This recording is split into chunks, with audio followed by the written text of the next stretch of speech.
This is what passed for news in the days when newspapers were still printed on paper. These are some of my favorite things. Old yellowed clippings about people long gone. I have boxes of them stored away, each one a life interrupted, a soul set adrift on some faraway sea, or stuck inside the body of a different time.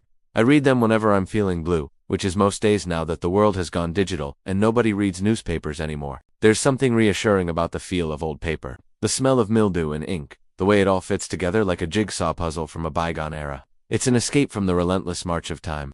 A reminder that even when everything seems lost and forgotten, there's always something left behind.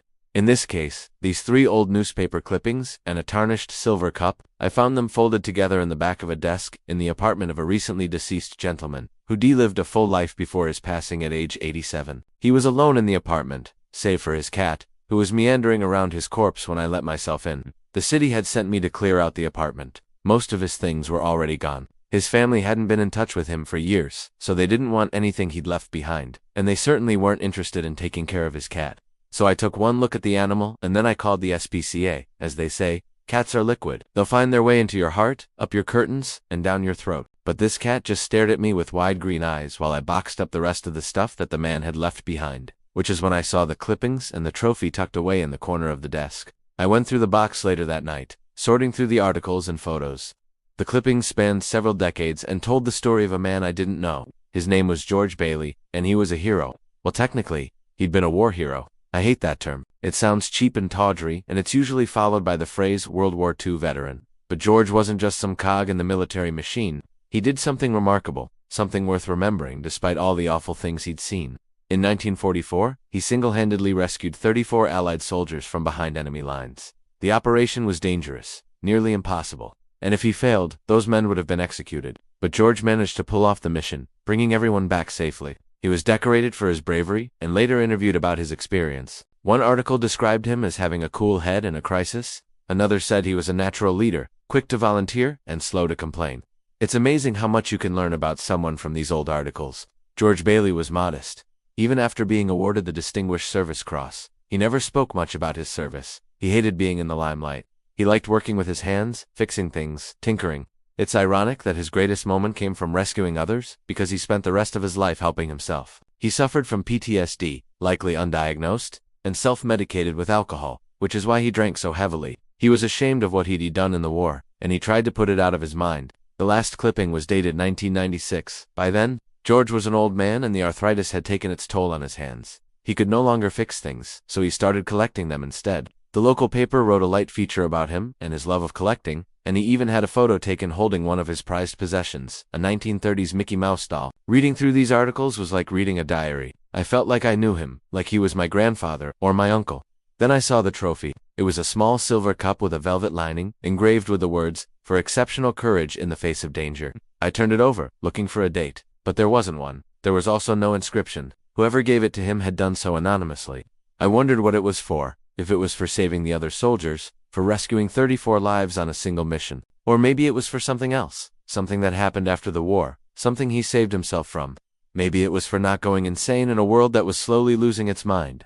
The clippings ended in 1996, but the trophy told me there was more to George's story, something he'd done that the papers didn't want to remember, or maybe they simply didn't know about. What did he do? Why did they award him this prize? What did it mean for him? I looked online, scouring the records for clues. The same name popped up again and again, but very little else.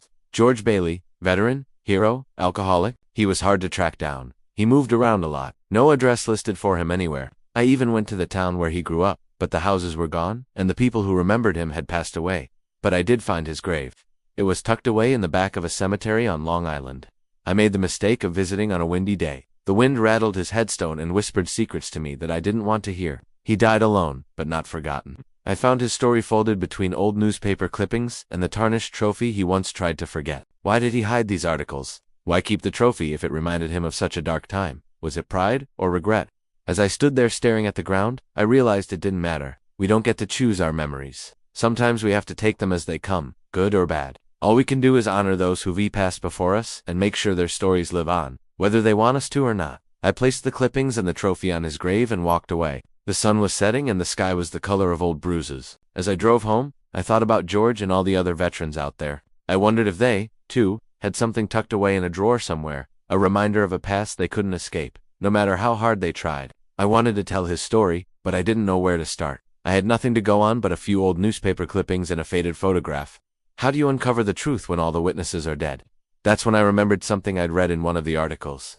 George had attended a reunion for veterans in 1993. It was a big event held every year at a hotel in Manhattan. I figured it was worth a shot. Maybe someone there remembered him, someone who could fill in the blanks and help me understand the man behind the medals. I didn't know what to expect when I showed up. Would anyone even remember him? Would they care? It didn't matter. I owed it to him to try. The room was filled with old men in wheelchairs and oxygen tanks. Everyone was drinking and smoking cigars. It smelled like stale urine and disinfectant. I approached a group of men playing cards and introduced myself. They were nice enough, but they didn't know George Bailey. I tried a few others, but no luck. Just when I was about to give up, an elderly woman approached me. She introduced herself as Helen and asked if I was there to see George. How do you know him? I asked. We all do, she replied. He's our George. Helen agreed to help me. She took me to her house where she had a collection of old photographs and documents. Together, we pored over them, trying to piece together George's story. I learned about his childhood in Brooklyn, his love of fishing, and the fact that he never stopped drinking. Helen told me about the day he died. Apparently he'd fallen out of bed and hit his head. No one knew where he lived, so they called the police. When they finally tracked down his niece, it was too late. George was already gone. We discovered that he'd been a private investigator after he left the service. He'd tracked down missing persons and helped people with divorce proceedings. One time he'd even tracked down a Nazi war criminal living in Queens. The trophy, it turned out, was for that. He received it anonymously from the Jewish War Veterans Association. I felt closer to George after learning all this. He wasn't just a name on a gravestone. He was a person who loved and lost and struggled and drank himself to death. He was a hero, yes, but he was also a flawed human being. After spending hours poring over the photographs and documents, I thanked Helen and promised to keep George's memory alive. I might write a story about him, I told her, or maybe a poem. That would be nice, she said. He always did like a good story. As I drove home, the rain was coming down in sheets. I could barely see the road in front of me. The windshield wipers moved back and forth rhythmically, like a metronome counting off the seconds until I arrived. At my destination, the storm seemed to match my mood.